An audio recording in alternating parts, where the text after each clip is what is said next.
Hello అండి, good morning. బాగున్నారా? మేమైతే బాగున్నామండి. చూడండి, వంట అయితే అయిపోయిందండి చేయటం. కర్రీ వచ్చేసి సొరకాయ కర్రీ అయితే చేశాను. లంచ్ బాక్స్కి వచ్చేసి ఇక ఆమ్లెట్ వేసి మా బాబుకి సొరకాయ కర్రీ చేసి ఇక అన్నం కలిపేసి కర్రీ రైస్ పెట్టి పంపించానండి. టిఫిన్ తినిపించేసి ఇక అందరూ టిఫిన్ తిన్నారు. అందరికీ వేడి వేడికి ఊరుకోవాలకి వేసి ఇచ్చానండి. తినేసి ఇక వెళ్ళిపోయారు ఎటోళ్ళటే. ఇక నేను కూడా తింటున్నానండి ఫైనల్గా. ఇక చూడండి, వేడి వేడిగా దోశ అయితే వేసుకుంటున్నా. ఇంక ఇప్పుడే ఇక మొహం కడుక్కొని ఇక నేను దోశ వేసుకుందాం అని చెప్పేసి ఇక దోశ అయితే వేసుకుంటున్నానండి. ఇక ఈరోజు దోశ పల్లి చట్నీ చేశాను. సొరకాయ కూర కూడా కొంచెం వేసుకొని తింటానండి.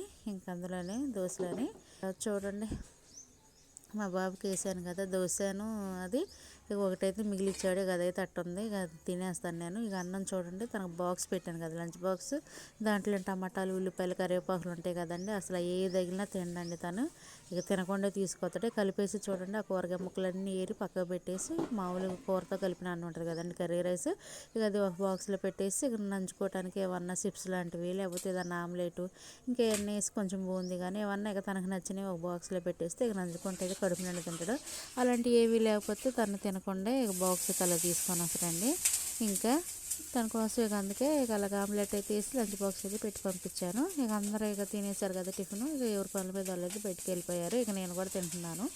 చూడండి, దోశ అయితే వేడి వేడిగా వేసుకుంటున్నానండి. దోశ పల్లీ చట్నీ, ఇక రొటీన్ దోశ, ఇడ్లీ, పల్లీ చట్నీ ఇక ఇవేనండి. ఇక ఎక్కువగా తిని కూడా బోరు కొడుతుంది కాబట్టి చూడండి, నేనైతే ఎక్కువ ఆయిల్ వేయనండి దోశ మీద వాటి మీద. కాకపోతే కొంచెం వేద్దామని చెప్పేసి ఇక లైట్గా చల్లుతున్నా. ఇక దోశ అయితే వేసుకొని ఇక నేనైతే తినేస్తాను. తినేసి కాఫీ అయితే తాగుతానండి. మా కర్రీస్ అయితే సొరకాయ అండి. వంట అయితే రెడీ అయింది. మధ్యాహ్నం అయితే కొంచెం కొంచెం రైస్ పెట్టాలి. అదైతే మధ్యాహ్నం తినేటప్పుడు అయితే పెట్టేస్తాను.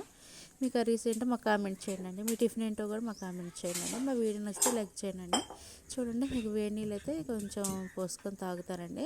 రోజు కొంచెం ఒక 5-10 నిమిషాలు వేడి నీళ్ళు కాబెట్టుకొని తాగే టైం ఉందిలే కానీ వీళ్ళు ఎందుకో కొంచెం టైం అనేది దొరకలేదండి నాకైతే. ఇంకా ఇది తాగడానికి కూడా టైం సరిపోలేదు. ఇక ఏదో ఒకటి చిన్న చిన్న పనుల మూలాన ఇక నేనైతే తాగలేదు. ఇక ఇప్పుడైతే పోసుకొని వేడి ఉంటాయి కదా వేడి నీళ్ళు, చలికాలం స్టార్ట్ అయిన కాడ నుంచి ఒక 10 రోజుల నుంచి అయితే కొంచెం వేడి నీళ్ళు అయితే తాగుతున్నానండి. ఇక వేడి నీళ్ళు తాగేస్తాను. తాగేసి ఇక దోశ ఉంది కదా, దోశ అయితే వేసుకొని తింటానండి.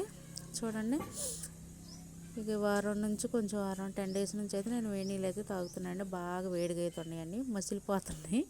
పక్కన బాటిల్లో పోసాం కదా, ఇంకా వేడి నీళ్ళు పెట్టినట్టు వేడిగా ఉన్నాయండి.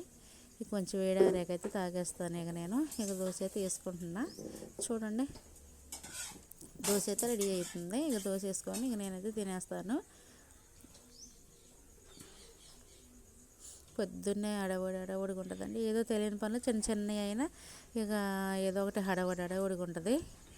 ఇక స్కూల్కి వెళ్ళిపోయిందాక మా అబ్బాయి అయితే మాకు ఇక హడావుడిగానే ఉంటుంది. ఇక తను వెళ్ళాక కొంచెం ప్రశాంతంగా అనిపించిద్దండి. ఇక చూడండి, ఇక నేనైతే దోశ వేసుకుంటున్నా. ఒక దోశ అయితే రెడీ అయిపోయిందండి. ఇంకోటి అయితే వేసుకుంటా. ఇంకోటి వేసుకొని కొంచెం అన్నం ఉంది కదా, ఇక అది కూడా